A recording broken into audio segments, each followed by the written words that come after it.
जयराम जी की किसान भाइयों, आज की वीडियो में हम बात कर रहे हैं एक ऐसी बिजनेस की जो आप अपने गांव में रहकर बड़ी आसानी से कर सकत हो और अच्छा मुनाफा भी कमा सकत हो। ये बिजनेस में फ़ायदा भी बहुत है और तरक्की की ढेर सारी संभावनाएं। जी हाँ, हम बात कर रहे हैं डेयरी फार्मिंग की। डेयरी फार्मिंग एक ऐसा बिजनेस है जहां नुकसान की संभावना बिल्कुल ना के बराबर रहती है। और सबसे अच्छी बात यह है कि डेयरी फार्म की शुरुआत आप कम से कम पूंजी में कर सकते हो। साथ ही साथ अगर आपकी पूंजी से संबंधित कोई समस्या आ रही है तो आप डेयरी योजनाओं को लाभ भी ले सकते हो। सरकार की ऐसी बहुत सी योजनाएं हैं जिनके द्वारा आप पशुपालन और डेयरी के काजे 10 लाख तक का लोन आसानी से ले सकते हो। तो अगर आप भी डेयरी फार्मिंग शुरू करना चाहते हो तो वीडियो पे बने रहें। आज हम बात कर रहे हैं कि आप अपनी डेयरी फार्म की शुरुआत कैसे कर सकते हो, कौन कौन सी बातों को ध्यान रखने हैं, कितनी पूंजी की ज़रूरत पर है, कितनी लागत लग है और कितना मुनाफा प्राप्त हुआ है। तो चलो वीडियो शुरू करते हैं। नमस्कार, जयराम जी की मैं हूं ब्रजेश कुमार और आप देख रहे हैं बुंदेली किसान यूट्यूब चैनल। तो सबसे पहले बात कर रहे हैं कि आप अपनी डेयरी फार्म की शुरुआत कैसे करें। सबसे पहले आप अपनी डेयरी फार्म की शुरुआत छोटे स्तर से करें, यानी कि 4-5 गाय भैंस से। अब आपके मन में सवाल आ सकता है कि गाय से करें या फिर भैंस से करें। तो हमारा सुझाव है कि आप अपनी डेयरी फार्म की शुरुआत गाय से करें। एक ही मुख्य 2 कारण हैं। पहला कारण है कीमत। अगर आप एक दुधारू भैंस खरीदो तो वह आप लगभग 80 से 90 हज़ार की मिल है, जबकि एक अच्छी गाय आप 40 से 45 हज़ार में आराम से मिल जाए है, यानी कि भैंस की अपेक्षा आधी कीमत है। दूसरा कारण है ज़्यादा दूध और रख रखाव में आसानी। अधिकतर गायें भैंस के मुकाबले ज़्यादा दूध देते हैं और शांत स्वभाव की भी रहते हैं, जैसे उनकी देखरेख और रख रखाव में आसानी हो जाती है, जो कि शुरुआती स्तर पर ज़रूरी है। बात करी जाए दुधारू नस्लों की तो हमारे भारत में साहिवाल, गिर, राठी, HF, थारपारकर और लाल सिंधी, इन नस्लों की गायें काफ़ी लोकप्रिय हैं। आप इन नस्लों में से कोई भी एक नस्ल को चुनाव कर सकते हो। नस्ल को चुनाव करने के बाद अब बारी आती है उनके काज शेड, दाना पानी, भूसा इत्यादि व्यवस्थाओं की। इन सब व्यवस्थाओं काजे आपके पास कम से कम आधा पौन एकड़ ज़मीन हो वो बहुत ज़रूरी है। वैसे तो हमारे गांव देहात में सभी के पास थोड़ी बहुत ज़मीन ज़रूर रहती है। बाकी अगर आपके पास खुद की ज़मीन नहीं है तो आप लीज पे भी ज़मीन ले सकते हो, मगर लीज पे ज़मीन ले से फ़ायदा कम हुआ है। एक से जहाँ तक संभव हो सके आप अपनी डेयरी की शुरुआत खुद की जगह से करें, लीज पे ज़मीन न खरीदें। अब बात करें शेड बनावे की। शेड बनावो आपके ऊपर निर्भर है कि आप शेड कैसे और कितनों बनवा रहे हो। बाकी आप एक नॉर्मल शेड 30 से 40 हज़ार में आराम से बना सकते हो।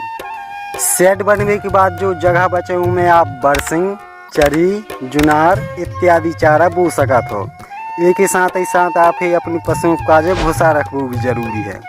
अगर आपके पास भूसा उपलब्ध है तो अच्छी बात है, नहीं तो आप अपने गांव के कोई भी किसान से आसानी से खरीद सकते हो। इस पशुओं के ऊपर होने वाली दाना पानी खर्च में काफ़ी बचत हो जाए है। भूसा खरीदने के बाद आप चारा कुटी काजे एक चारा काटने वाली मशीन भी ले सकते हो। चारा काटने की मशीन 2 प्रकार की आती है, पहली हाथ से चलने वाली और दूसरी बिजली से चलने वाली। हाथ से चलने वाली 4 से 5 हज़ार में और बिजली से चलने वाली छोटी मशीन 15-16 हज़ार में आसानी से मिल जाती है। अब इतनी व्यवस्थाएं करने के बाद आप अपनी डेयरी फार्म शुरू कर सकते हो। अब बात कर रहे हैं प्रतिदिन खर्चा कितना है और मुनाफा कितना प्राप्त हुआ है। तो हमने जो नस्लें बताई हैं, इन नस्लों की गाय एक दिन में कम से कम 15 से 16 लीटर दूध आराम से देते हैं। फिर भी हम ज़्यादा नहीं 10 से 12 लीटर मान के चलाते हैं, यानी कि 5 गाय से लगभग 60 लीटर दूध प्रतिदिन प्राप्त हुआ है। 60 लीटर दूध यदि हम 40 के रेट से बेचें तो 60 × 40 यानी कि 2400 रुपये को दूध प्रतिदिन, यानी कि एक महीना में 72 हज़ार को दूध आराम से हुआ है। अब बात कर ली जाए खर्चा कितना है। अगर हम भूसा चारों छोड़ें एक गाय के दाना चोकर खर्च जो है तो एक गाय को दिन पे लगभग 200 से 250 को खर्च आते हैं, यानी कि 5 गाय को दिन पे 1000 से 1200 के लगभग, यानी महीना पे लगभग 30 से 35 हज़ार। अब ये 35,000 में 4-5 हज़ार और बिजली पानी और अन्य छोटी मोटी खर्चा के जोड़ दें तो भी कुल खर्चा ज़्यादा से ज़्यादा 40,000 के लगभग हुआ है। अब 72,000 में आप 40,000 घटा भी दो तो महीना पे 30 से 32,000 को मुनाफा आराम से हुआ है। आप चाहो तो कुछ दिन बाद जब आपकी डेयरी को अच्छा अनुभव आ जाए तब आप पशुओं की संख्या बढ़ाकर महीना पे लाखों रुपए तक की कमाई कर सकते हो।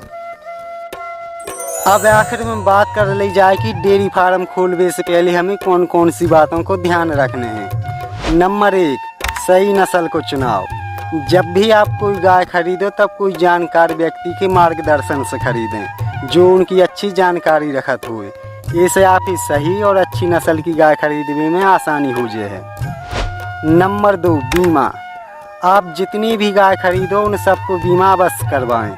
एक गाय को बीमा 1200 से 1500 रुपये में आसानी से हो जाता है, मगर इस भविष्य में अगर आपके पशुओं में कोई भी प्रकार की हानि या नुकसान होता है तो आप ही बीमा द्वारा होने वाले नुकसान को मुआवजा मिल जाता है। नंबर 3, पर्याप्त व्यवस्थाएं। आप ही अपनी डेयरी फार्म में भूसा चारा की व्यवस्था हमेशा बनाए रखने हैं और पशुओं का कोई भी आपात स्थिति जैसे कि बरसात आदि का कम से कम 3-4 महीना को भूसा चारा हमेशा स्टोर कर ही रखने हैं। नंबर 4, बीमारियों से सुरक्षा। पशुओं में अक्सर बीमारियां आ जाते हैं। एक काज आप ही अपने क्षेत्र के कोई भी अच्छे पशु डॉक्टर से हमेशा संपर्क बनाए रखने हैं और समय समय पे अपने पशुओं को टीका और चेकअप करवाते रहने हैं जिससे पशुओं में कोई भी प्रकार की बीमारी न आ पाए। तो किसान भाइयों, चाहती डेयरी फार्म से जुड़ी छोटी सी जानकारी।